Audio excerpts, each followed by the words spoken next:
मतलब पकोड़े तलेंगे हम तब आत्मनिर्भर बनेंगे, या फिर हम पान की दुकान लगाएंगे तब आत्मनिर्भर बनेंगे? हम अभी तक किसके पैरों पर है भैया? हम आत्मनिर्भर ही है। हम कब आत्मनिर्भर बनेंगे?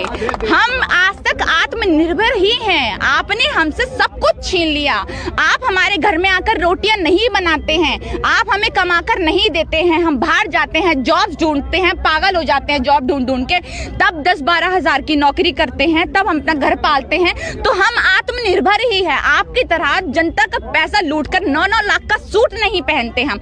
आप अपने आप को आत्मनिर्भर बनाइए। जो आप यहाँ पर अपने हमारे जनता के पैसों पर जो ऐश कर रहे हैं, उसकी ऐश करना छोड़िए, तब आप सही में आत्मनिर्भर बनेंगे। उसको कहा जाता है आत्मनिर्भर। आप हमें सिखाएंगे? खुद सीखिए। आपने जिंदगी भर एक आरएसएस की गुलामी करके आप यहाँ तक पहुंचे। जिंदगी में 1 रुपया आपने अपनी मेहनत से नहीं कमाया। जिंदगी में आपने जितना भी आपको मिलता है पहले आरएसएस की बदौलत मिला, अब हम लोगों की बदौलत आप लूट रहे हैं, लूट कर खा रहे हैं। मैं एक बात बोलना चाहूंगी, आत्मनिर्भर बनने की बात करते हैं। चलिए एक मैं आपको बात बताती हूँ। एक बच्ची है छोटी सी, उसके पैसे चाहिए थे, उसके लिए उसका इलाज होना था, जो कि बहुत ही क्रिटिकल हालात में थी। उसका इलाज होना था तो कुछ 22 करोड़ का कुछ खर्चा आ रहा था, 21-22 करोड़ का कुछ खर्चा आ रहा था। बहुत ज्यादा मीडिया हमें दिखाने में लगी हुई है, भैया मोदी जी ने तो बच्ची की जान बचा ली, बच्ची की जान बचा ली। बहुत दिनों से उस बच्ची के लिए चंदा इकट्ठा किया जा रहा था, बहुत दिनों से। और चंदा इकट्ठा करके हम जैसे बहुत सारे लोगों ने जाके, विदेश के जो भारतीय लोग थे, विदेश में जो रहते हैं, उन लोगों ने 16 करोड़ रुपए जमा करे। कितने? 16 करोड़ रुपए जमा करे।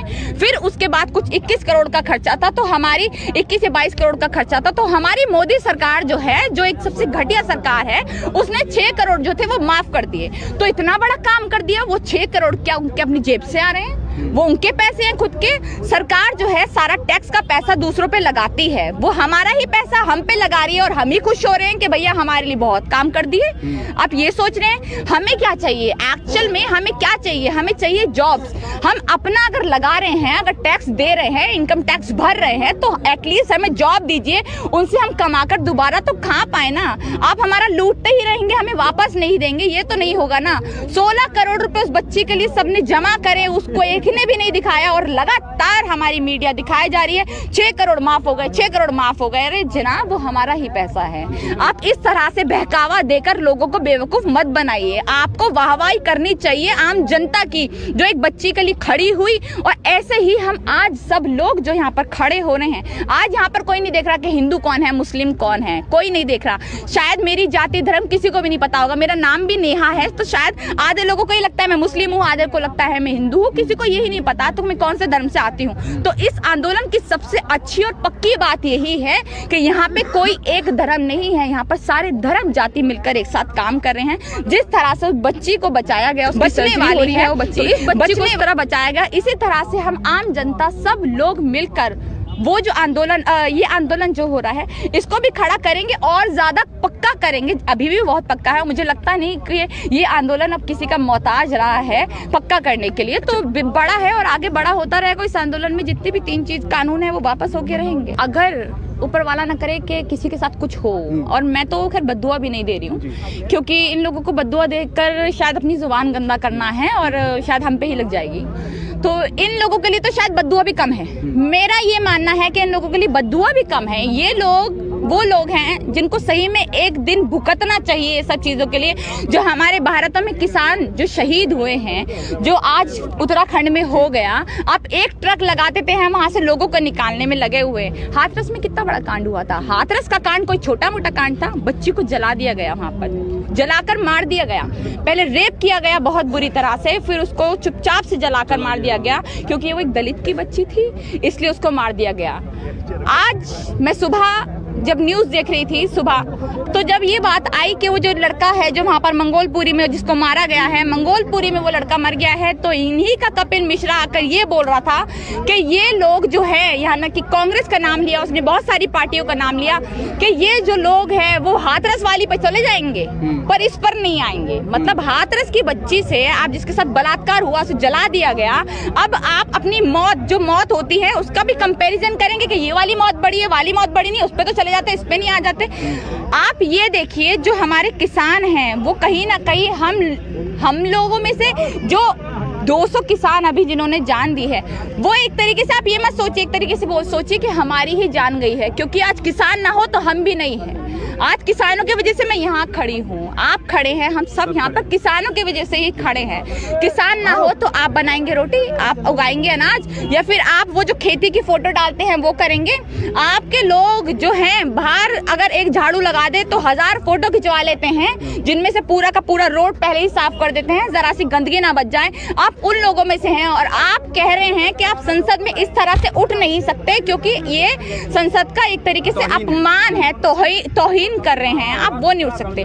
मतलब देश का अन्नदाता, देश का अन्नदाता 200 तो बहुत बड़े होते हैं, कोई 220 अगर हमारा एक अन्नदाता जो होता है उसे भी किसी तरह की परेशानी आए ना, तो हमारी संसद, हमारे कानून इस तरह के हो कि हमारी पूरी संसद साथ खड़ी होकर उस एक किसान के लिए खड़ी हो और बोले कि उसे ये परेशानी आई कैसे।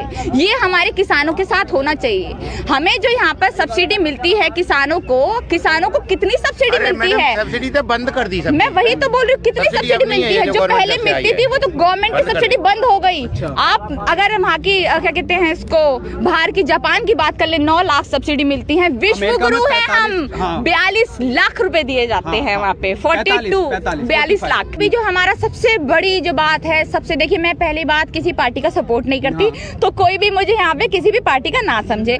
तो मैं यही कहना चाहूंगी कि अगर उन्होंने किसान आंदोलन पे बात करी तो मेरे लिए हमारे देश का अन्नदाता इस टाइम सबसे ऊपर होना चाहिए, सबकी प्रायोरिटी होनी चाहिए। और उन्हीं को नहीं, हमारे देश के जितने भी नेतागण हैं जो अभी अय्याशी के पैसे उड़ा रहे हैं, जो हमारे पैसे लूट कर अपनी अय्याशियों में लगा रहे हैं, उनको बंद करके हमारे अन्नदाता पे बात करें। इस टाइम हमारे लिए कोई मुद्दा सबसे बड़ा नहीं है, हम सबके लिए सबसे बड़ा मुद्दा जो है वो है हमारे अन्नदाता और हमारे ये 3 कानून जो कि वापस होने चाहिए, उसी के लिए हम सब साथ खड़े हैं। आज सारी सड़कें जाम है, पूरा भारत देश एक है, भारत के बाहर के लोग भी आज हमारे साथ हैं। भारत के बाहर के लोग, मैं बता रही हूँ, भारत के बाहर के लोग जो है वो हमारे साथ हैं, आज इस कानून के खिलाफ हैं। पर आज फिर भी वो राजनाथ सिंह अपनी चुप्पी बांधे बैठा हुआ है। कहाँ हो भाई साहब, निकलो ना। जब एक छोटा सा कानून आया तब आपने बहुत ज्यादा सरकार की, कांग्रेस सरकार की वहां पे थू कर दी उस पे कि ये ऐसी है, ये वैसी है, कांग्रेस ने ये नहीं किया, कांग्रेस ने वो नहीं किया।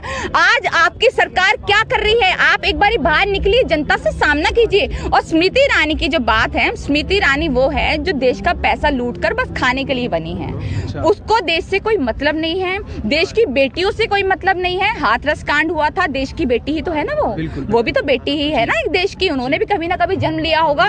वो भी हाथरस वाली जो बच्ची है कभी ना कभी उतनी बड़ी हुई होगी, उनको भी पता होगा बेटी होने का दर्द क्या होता है। जब ऐसा किसी के साथ हो जाता है, उनको बाहर निकलना चाहिए था। कहीं दिखी वो हाथरस में?